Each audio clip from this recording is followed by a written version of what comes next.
Olá, eu me chamo Miquel Silva Almeida, sou mestrando em entomologia pela Universidade Federal da Grande Dourados no programa de Entomologia e Conservação da Biodiversidade e vou apresentar para vocês hoje o meu projeto de mestrado. Ele é definido aí como aspectos morfológicos do Tetragonista angústula em Menoptera apti meliponini em áreas naturais e antrópicas. O orientador é o professor Josué Reiser.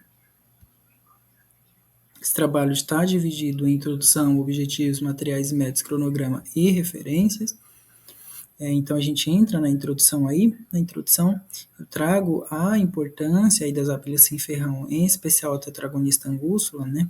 Eles são polinizadores essenciais aí tanto de culturas naturais, né, como de culturas agrícolas, né? Em especial a Tetragonista angústula é uma das principais polinizadoras aí na cultura do morango, devido ao seu tamanho pequeno, ela consegue andar por cima das estruturas masculinas e femininas da flor do morango, carregando aí pólen das estruturas masculinas para a estrutura feminina, né, permitindo aí a fecundação, né, e o desenvolvimento do fruto. Então aqui a gente tem um morango polinizado e um morango não polinizado. Então a Tetragonista angústula, né, a jataí é uma aí dos principais polinizadores dessa cultura, reforçando aí, né, a importância dela nesse serviço ecossistêmico de polinização. Ademais, para além da importância desse serviço ecossistêmico, essa abelha, né, ela consegue nidificar em diferentes paisagens, tanto em áreas naturais aí, como ambientes mais antropizados, como áreas urbanas, né, ambientes urbanizados e também áreas aí mais agrícolas. Tendo essa informação, né, que ela consegue habitar em diferentes paisagens, a gente conseguiu encontrar, né, em estudos que as paisagens, né, diferentes paisagens, seja mais antropizadas, áreas urbanas e áreas mais naturais, né, essas paisagens elas podem moldar a morfologia nas características morfológicas das abelhas. Esse estudo foi realizado aí por Ferrari e Polidoro em 2024 com abelhas solitárias. Tendo essa informação, né, a gente entende que a morfologia ela pode refletir aí adaptações ambientais, né, nesses locais onde essas abelhas estão inseridas, como também estresse.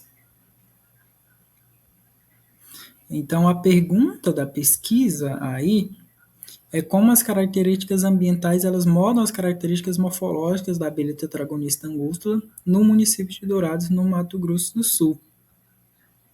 A justificativa desse estudo, né, por que utilizar essa abelha?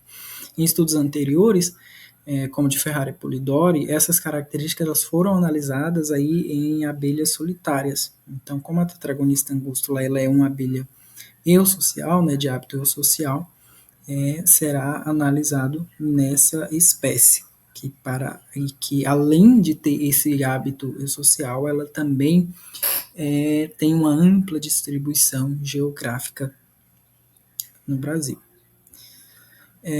Também a gente busca compreender as respostas fenótipas, né, avaliar os impactos da urbanização e da agricultura, né, uma vez que ambos esses ambientes eles se inserem aí em paisagens antrópicas.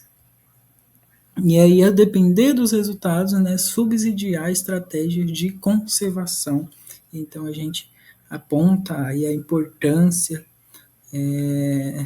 do estudo.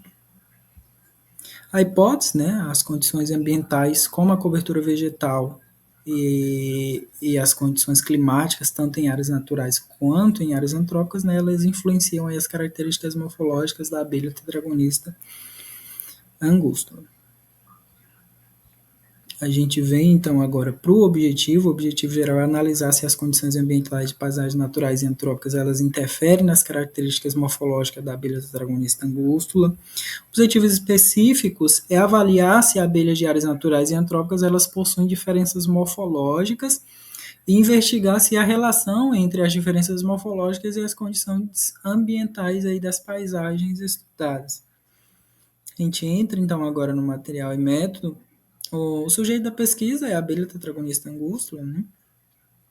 É o delineamento agora da metodologia. Esse estudo será realizado no município de Dourados, no estado do Mato Grosso do Sul. Serão coletadas abelhas em 5 pontos de formações florestais. Serão coletadas abelhas também em 5 pontos de plantações de milho, em 5 pontos de plantações de soja e em 5 pontos de áreas urbanizadas, totalizando aí 20 pontos de coleta. O método de coleta será empregado aí uma coleta ativa, né? Então, quando possível, será coletado no mínimo 5 abelhas por ponto, né? E no máximo aí a gente não descreve.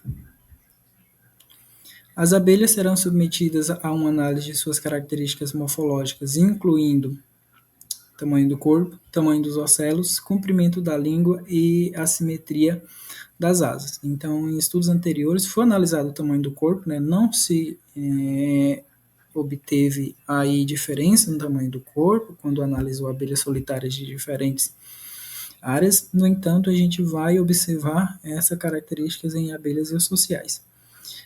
O tamanho dos ocelos, né, foi observado em estudos anteriores que abelhas de áreas mais antrópicas elas apresentam aí ocelos maiores, né, por exemplo, abelhas de áreas urbanas, os ocelos eles são maiores, isso pode estar relacionado com o nível, né, de fragmentação dessas áreas urbanizadas. Então, geralmente as abelhas têm aí um contato maior com a luz, desenvolvendo aí ocelos maiores, né? O comprimento da língua é maior também em áreas mais urbanizadas.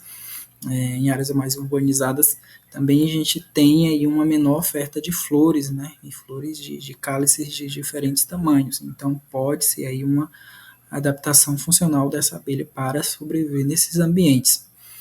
E as abelhas de áreas urbanizadas também apresentam, né, assimetria nas asas, isso que pode indicar aí um fator negativo, né, que é o estresse no momento do desenvolvimento laval. Então a abelha ela apresenta aí uma asa maior do que a outra, dificultando o voo, se dificulta o voo, dificulta a polinização, se dificulta a polinização, né, dificulta aí a produção de alimentos e dificulta também a leva de alimentos pela abelha para a colônia, que pode ocasionar o declínio desses polinizadores.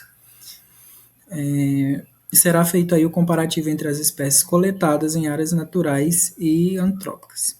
Análise de dados, né? Será feita a análise dos componentes principais, PCA, para identificar os gradientes ambientais, temperatura e uso do solo, e para caracterizar os níveis de antropização das paisagens. Será realizado também o teste de Manova, né, para avaliar diferenças multivariadas nos traços morfológicos entre áreas naturais e antrópicas. E também será feito aí análise de modelos lineares de efeito mistos para investigar a influência dos gradientes ambientais nos traços morfológicos e considerar o local de amostragem como um efeito aleatório. Posteriormente, né, será feito aí a análise do coeficiente de Spearman para relacionar a variação fenótipa com os gradientes ambientais. O cronograma aqui, né, a definição das áreas de estudo e mapeamento será feito de março a abril de 2025. Coleta de dados em campo em período seco será feito de maio a agosto de 2025. A identificação taxonômica e análise morfológica das abelhas será feita de setembro a outubro de 2025. Coleta de dados em período chuvoso será feita de novembro a janeiro aí de 2026, né? A identificação taxonômica dessas abelhas coletadas em período chuvoso e a análise morfológica dessas abelhas também, como também as análises estatísticas dos dados, né? Será feita aí de janeiro a fevereiro. Em relação à análise estatística dos dados, será feita de janeiro a abril de 2026. A interpretação dos resultados, né, realizada aí de maio a junho de 2026, a qualificação realizada aí em agosto ou em setembro, né, a revisão e submissão da dissertação realizada aí de outubro a dezembro de 2026. 2026 e a defesa da dissertação realizada em janeiro ou fevereiro de 2027. As referências, né? E meu muito obrigado.